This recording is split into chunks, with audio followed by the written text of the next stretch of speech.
Hello, this is Eleanor. Hello, this is Phil. And you're listening to a dad and his daughter figuring out ADHD out loud.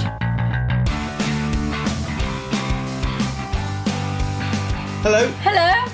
Welcome. We don't need to do that. What? Say hello? Yeah. Well, no, we can say hello. Rude not to say hello. We can say hello. hello. We're not doing the thing. But we don't need to do the thing. Hello, everyone. Hi. And welcome to our little podcast. Episode 13. I think 13. Possibly. But of course, if you listen to them out of order, Well, that's does nothing. it matter? Doesn't matter, I Don't know. I thought we'd talk about food. Oh. Food's interesting. Just because I like it. I like it. I like it. And, tell me about your relationship with food. Oh. When did you first start going out with food? No. Well, no. It hasn't always been easy, my relationship with food. Well, food's like that. We have hit and miss days. Oh, do you? Yeah. It's weird. I don't know where to start with this, really. Okay. I was just thinking about, let's just start with, do you like food? Yes, obviously. Not everybody does. Okay, so I like food, but... You like eating food? I have limitations, I suppose, when it comes to how it's presented or served. Okay. I also want to ask, we'll come to that. I was want to ask, do you like cooking food, preparing food, playing with food? No. Okay. I will cook. Right. I don't mind cooking, but I find it really stressful. Okay. So I don't find it relaxing. So I think this is going to be interesting because already I'm aware that the way you eat food is different to the way I eat food. Yes. And the way your attitude to preparing food is different to my attitude of preparing food. Absolutely. So the whole question for me is any of this to do with ADHD, or is it to do with ADHD types? Okay, so we're going to have to really go exploring on this. So anybody listening, we really could do with your help on this one because, leave your comments. Yeah, comments or anything like that.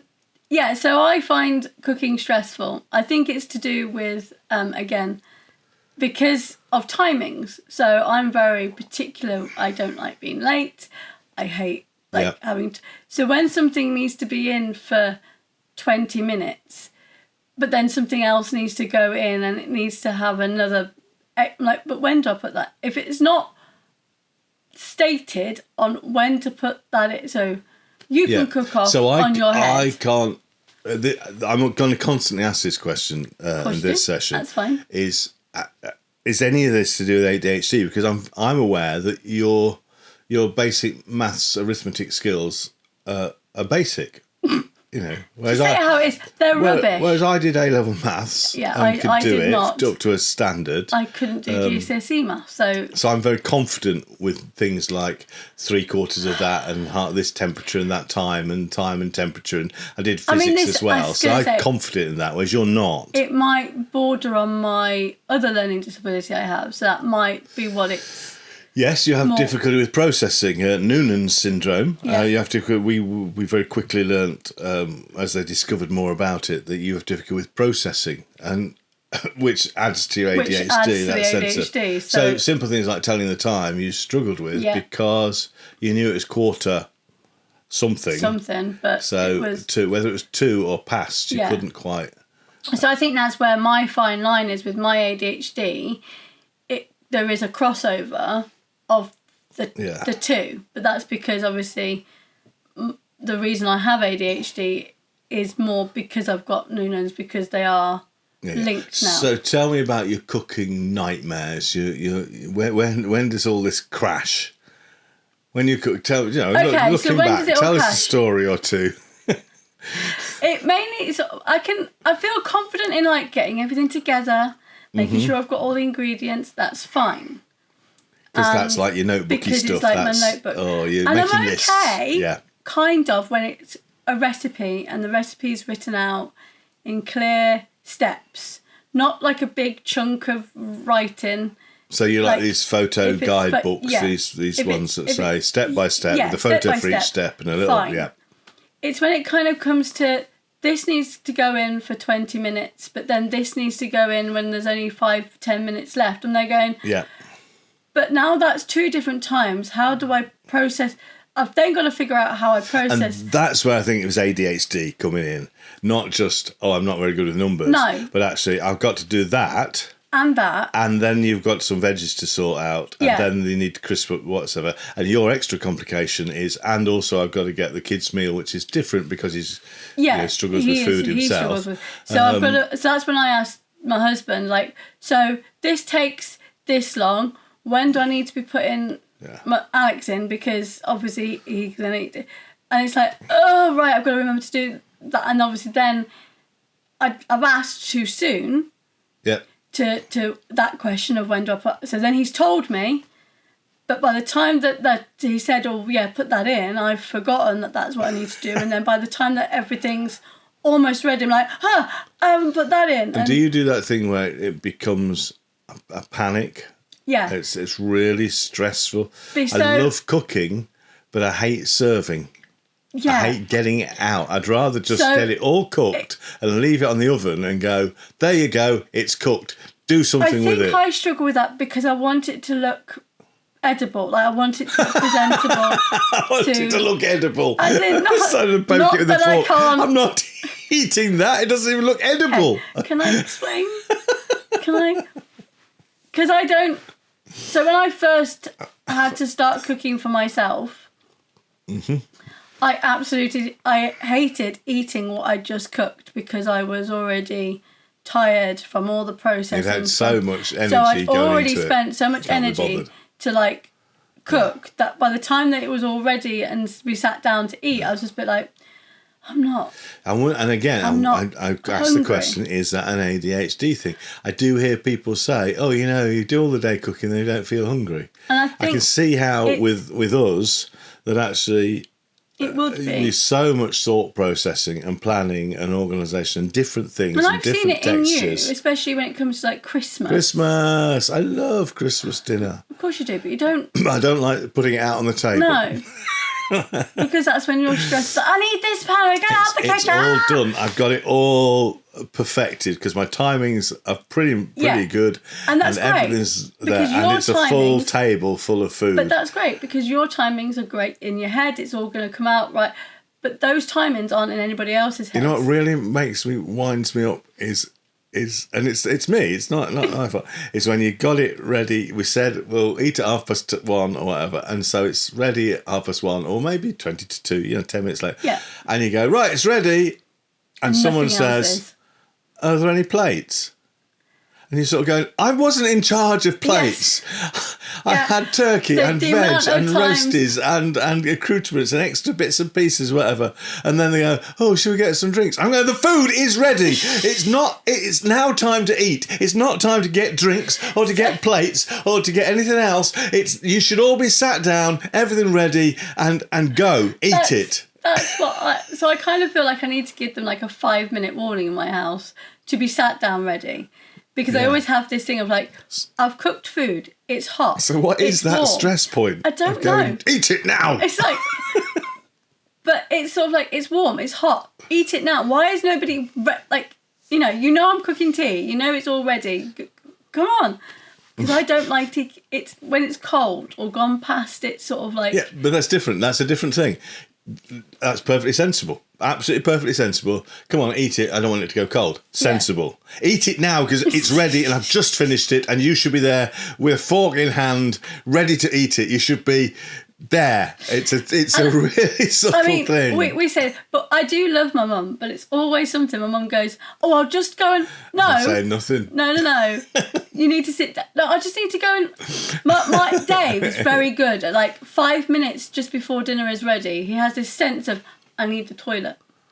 I'm like, it's 5 minutes till dinner. Okay, well, 5 minutes should be long enough, but we won't go into Dave's toileting. No. But it's almost I'm just about to have it all served up already, and now you think about okay, great, you've gone to the doctor before sitting down, but it's always that sense of, okay, yeah, it's timed almost. No, just sit down and eat your dinner.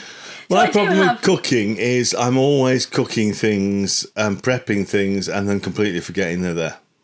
So things like might need you cook it all, and it's finished off by stirring some yogurt in. And then that's so the yogurt's in the fridge. You need to put some toasted cashews on the top. So I toast the cashews, and then I serve it. And when I've eaten it, I go, "Oh, there's some cashews in the air fryer, aren't there? It's supposed to go on top." Or like in a pan or something. Or in a pan or whatever. I'm always sort of doing the stuff. I'm on top of it, so I've prepped everything. But just at some point, I'll forget. So if I'm serving, I like it to look like it's, like I said earlier, not edible, but like presentable, because I've put my effort into it. And then if it's looking as like a slop, I'm a bit like, Okay, we'll come to slop in a minute. But do you do the dangerous stuff? Because I often will leave a pan to boil dry. Always leaving pans to boil dry. Because I'll maybe something as simple as peas. So it hasn't even boiled dry because I've drained the peas and then I've put the pan back on the hob and I haven't turned the hob off. So then there's I've put lids on. I've taken the lid off a pan of something that needed a lid on. And then I've put the lid back on the hob with the hob still on. So your mum comes to clean up and there's a roasting hot lid on the pan. It's not funny. Well, that's dangerous for my mum because my mum's dangerous in the kitchen. But I don't think I've ever done it with hobs because... Again, my processing thing is that's cooked. Turn it off. I never turn things off. But I do, obviously. So the hob is fine. I turn that off. The oven, however, I leave on because I've taken something out the oven, put that down.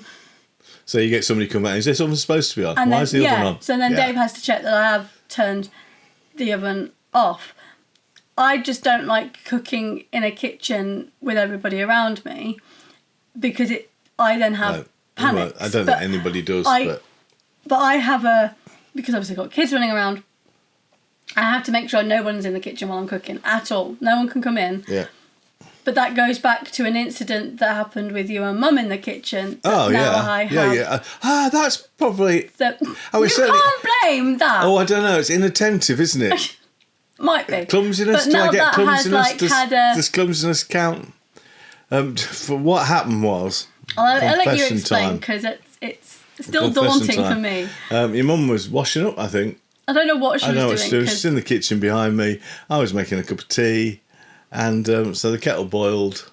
I didn't even know I was making a cup of tea. No, you weren't making a cup of tea. I think you were cooking and it needed boiling because you moved. So I picked the kettle up. And it was an old-fashioned kettle, so it was still... And it wasn't one that came off the stand. No. And I just hadn't... You hadn't unplugged it. I hadn't pulled the wire out. So I turned... to walk across the kitchen, obviously yanked on the wire, still plugged in, and I threw boiling water all over my wife. Which I then was in another room and heard my mum scream. Which she would. Yeah. Come in to find that there's panic arisen in the kitchen with towels. I don't know what we did with you because we went straight off to A&E. I think I was old enough to be on my own. I think I was like 13, 14 maybe And then I went to A&E, and quite rightly, as we told the story I didn't know what this... Okay. Oh, no, we quite rightly went to triage and went in, and because of your mum's sight, I always go into hospital appointments with her. Always. I'm always with her in hospital appointments because helps her see and helps her understand. So I'm sat there with her, with the doctors, and I can see the nurses and the doctors all doing this eye contact thing with your mum, as if to say, is he all right to be in here? Do you need to be on your own? Yeah. Do you need to tell us something about why you're covered in boiling water? Yeah. And they were right to do so as well. But I could just sense that they wanted to get rid of me because they wanted to ask her questions about why. Well, because if that wasn't, if you weren't caring... I don't think it would have worked. I said, I've got ADHD. No, I don't think that would have worked. I've got ADHD. Which I'm going to claim it. I'm going to claim it as ADHD. I've been stupid enough. So, otherwise, it's just stupidity, isn't it? Yeah. Well, I'm stupid enough to grab a boiling hot kettle and not unplug it. I'm going ADHD. Yeah. Oh, right, okay. But because of that, I'm not absolved. I have my own... anxieties when it comes to boiling things in the kitchen. I do. If I've got to move a kettle from where it is that's good. To where I'm cooking, I'm very much now. That's good. Safety conscious. Yeah. Good. But obviously, just turn the oven off. It comes with a very panicked. But so I don't really leave the hob on. Do you race when you cook food? Yes. Why? I don't know. I know, we go at speed. So, and even when I've got my steps and it's like, I need to get to the end. I'm like... it does help me, and I don't do it very often. If you've got the time, and you always feel you don't have the time. Yeah. It's a weird thing of ADHD. You always feel you don't have any time to do anything. I think that's with everything. I mean, we will touch upon why we need to do. If I got the time and I can do the lining up all the ingredients and chop all the ingredients and prep it all so it's all ready to like go, in a kitchen. which is ideal, like they do on these Saturday morning cooking shows. Like, I'm just going to put everything in. I've never really watched, but they seem to have everything all lined up.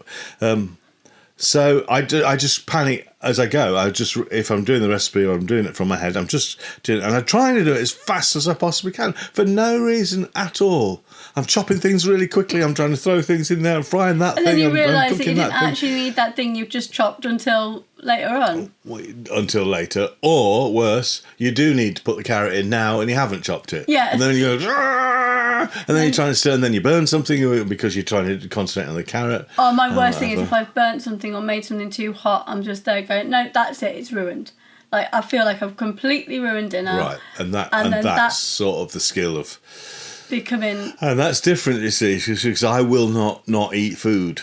Yeah, no, I can't. So I'll happily eat burnt food unless it's really horribly tasting burnt. But if it's like a bit burnt, I'll eat that. If I've overcharged something or something a bit dry, I will eat anything. I'm always amazed that I used a couple of friends. I bought something from a takeaway in a festival, whatever, and they were eating. Neither of them wanted to eat it. They go, oh no, that's horrible.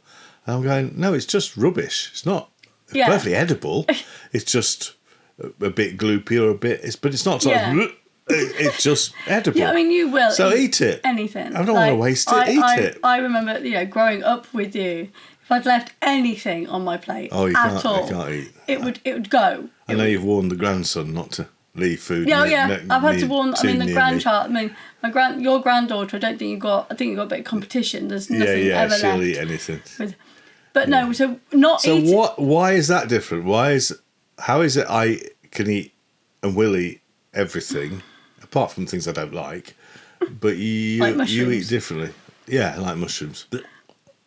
I don't know. Because you'll do the autistic-y sort of thing of keeping food separate. And obviously I haven't been tested for autism, so I don't know whether there is a tinge. Yeah. But then it might come from my other learning, my Noonans, of course. It might come from that. Might come from the Noonans.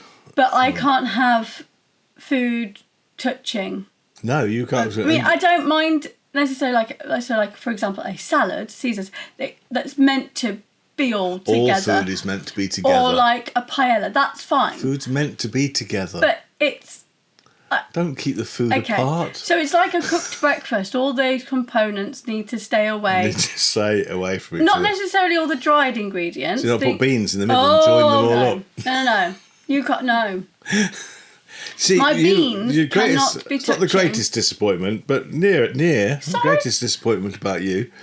I'm a disappointment. Yes. That's not nice. Because you don't eat gravy.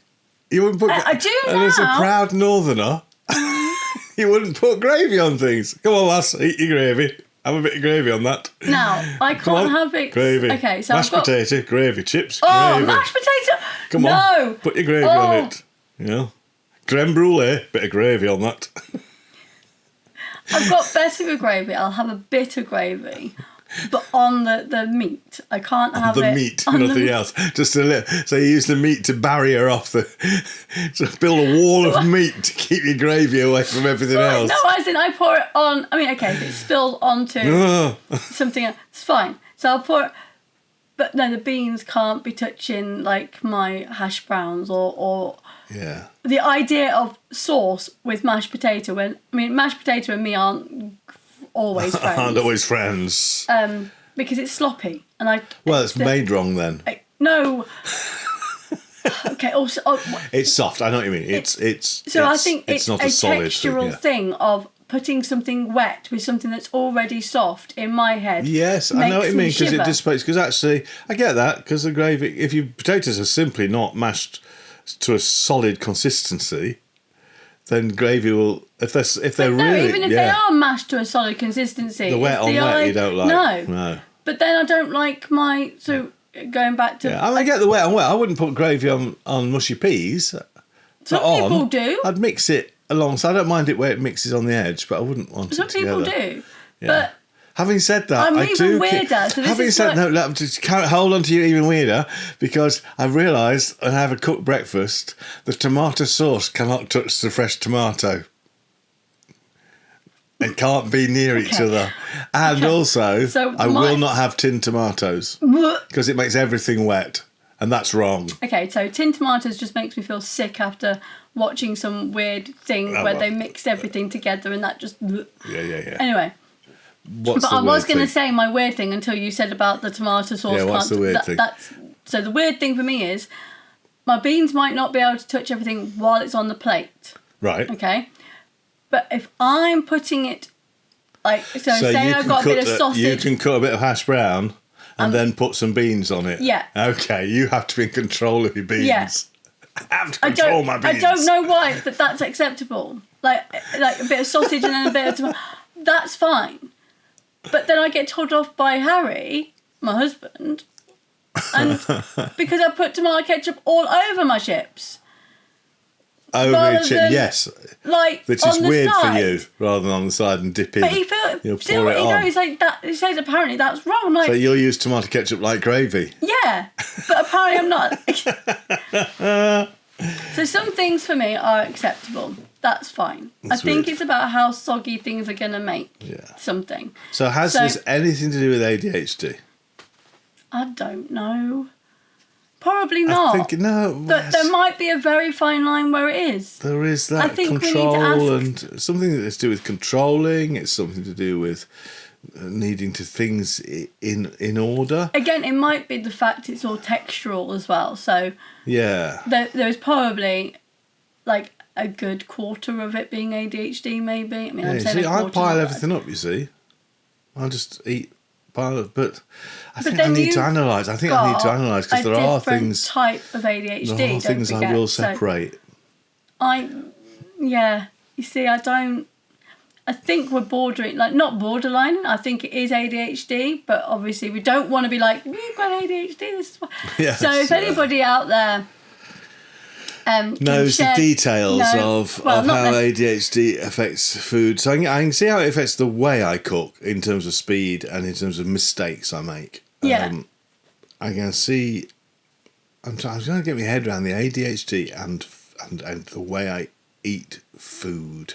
I mean, I just want to touch on the one thing it does in terms of food is when I struggle with my weight all my life. And that is ADHD. Okay. That is me finding dopamine in food. Yeah, I mean, that's probably I'm drained every day. So where I eat at night. So I come home completely drained, and to get any sort of kickstart, I'll eat. You're searching for the dopamine, which I work from home. If I'm drained or whatever, I'll eat chocolate. I'll eat food. I'll eat whatever. So, if I'm trying to control my weight, if I'm trying to eat sensibly, I have to clear the house. I have to eat everything in the house of chocolate biscuits, chocolate bars, anything additional. So apart from fruit, everything else has to in the food we're going to eat that's planned and detailed. As a child, I couldn't leave anything in anywhere if it was related to chocolate. Because I would eat it. I'd wake up the next morning and find that you'd eaten it. I mean, Yeah, and that would override any consideration the fact that it's... I mean, fine. If it's really special or your birthday chocolate... No, I don't think it's matter. Yeah. No, so like an Easter egg, I wouldn't eat your Easter egg on Easter Day. No, I'd eat your Easter egg 2 weeks later when you haven't eaten it. I'm thinking, well, that needs eating. Yeah. but it doesn't because they last a very long time. And I don't know whether there's a buzz that goes to... Yeah, I've eaten a chocolate. Yeah, so that's more dopamine. It's that's when I ask you, of, have you eaten this? No, it wasn't me. So that's risk taking. It's a very mild form of risk taking, which gives you a bit of a buzz that. She's going to find out. It's going to find out. Hey, I've eaten a chocolate. I'll teach you to leave an Easter egg for 2 weeks. Yeah, honestly, I couldn't leave it, but of course, the bad side of that is in the past I've eaten and eaten and eaten and eaten, and that goes with. I love eating. It might be that we have another chat about good dopamine and bad dopamine, and when we talk about bad dopamine, we don't mean going to drugs, but like the overeating would be bad dopamine. So I constantly think about food because I feel very positive about food. I love positively to my mother's. I like buying it. I like cooking it. I like eating it. So some days I'll look, this is a good day because I'm going to go shopping and I'm going to cook this thing and I'm going to eat that thing. And whatever. I'm always sad. Did you ever get sad at the end of a meal? I'll eat. Okay, this is nice. And I get to the end and go, I know, but I know what you have. You have dessert envy. Dessert envy, yes. You've always had dessert envy. Oh, I can't do desserts. Like, no, you can do desserts. No, I do them all though. But when you've chosen one and then I've chosen one. And why did I have to choose? And then mine turns up and mine's like much better. I always look around the table, who's this bigger? Yeah. That's bigger than mine. Why did I have that? Yeah. Who is it? Which cruel person makes you choose? They come round with a menu. Little menu. Or those posh places with a trolley. But generally back in the 70s. But is it on the trolley? And they make you choose. And as if that's a possible thing between apple pie, chocolate brownie, trifle or whatever. Well, you just want it all. Why can't I have all of it? Because that's classed as greedy. All of it. But then... It's classed as greedy. And it's just the joy of... I don't want to make a choice. It does make me very sad, dessert envy. And so that panic sets in of choice. Yeah. So it's not only, what do I like? Because I don't have to think, what do I like? Because I like all of it. Yeah. So I have to think, which is the biggest? We sort of had the conversation off podcast time of when we're going out for a meal and we're getting the menu and everyone seems to be reading the menu and looking deeply into the menu. I look at it and just be like, You'll just freeze, yeah. And then somebody goes, what are you having? I'm like, I don't know. You don't know. And it's not because... But is that because there's too much choice or because you don't... there's too much to choose from, and then I've got to think, well, how do I feel? What do I want to eat? Do you do that thing when you first get the menu and you'll read it through and nothing's gone in? Yeah. You just look through the list, all the lists. And then everyone around you's going, that sounds nice. No, what? I don't know what's on it because I've looked at it. Yeah. Spent 5 minutes looking at it and still don't know what's on it. But then the longer I'm looking at it, the worse I'm getting of like, I actually don't know. Like, I really don't know. I really don't know now, and I just want food. But I know I'm hungry, but I don't know what. Yeah. To the point that I get to a point now where I just choose one or two things that I'm kind of interested in probably having, and say to my husband, just go, choose me. So then he... Yeah, that's quite nice. That's a surprise. Then he makes the decision because I've got to a point where I now physically can't. And just a surprise. Just give me something because, it's back to the sweet shop thing, aren't you? Just buy me some sweets. Don't ask me to choose. I can't choose. And then it's always I always then end up going to the same thing as well. So then I don't choose. Yeah, I hate that. And then it's like really disappointing because you're kind of going, I've gone out for food. I could have anything if I go for an Indian or any other South Asian nation food, Bangladeshi, takeaway. Should we just say takeaway? Takeaway, yeah. I always pick something that I've not had before. Oh, do you? Oh no, I'm scared. Because I get bored of picking the same thing. See, I'm scared of doing that. I don't make because that's the thing. Because you might get something you don't want to eat. Yeah. I will eat anything. Anyway, our time is up. Oh, we could have carried on. Time is up about food. Yes. Lovely. Brilliant. But please let us know, as you've heard, we're a bit vague about the connections between food. We haven't even got onto washing hands and textures fully. No, there's I lots think to do. But if you know stuff, if you're clever, you're a doctor or something, and you're a clever person, send us a message. Please message us and say what are these connections between not only just ADHD and food, but the different types of ADHD. Yeah, because we're still learning. We are still learning. I hope you're learning along with us. Please, if you're YouTubey, follow us, subscribe, or whatever platform you listen to us on. Subscribe, click, like, all the stuff. If I remember to put it on, there should be Buy Me a Coffee down there. Oh, down that way? I think it's down here, yes. Okay. Down here. If it's not down there, it's down here. Please buy us coffee, help us along the way. That would be great. Thanks for listening. Yeah. And we'll catch you at the next one. Okay, bye. Bye. Music written by Benjamin Tissot, supplied by bensound.com. Free music for videos. A Dad and His Daughter podcast is a Perfect Little Gentleman production.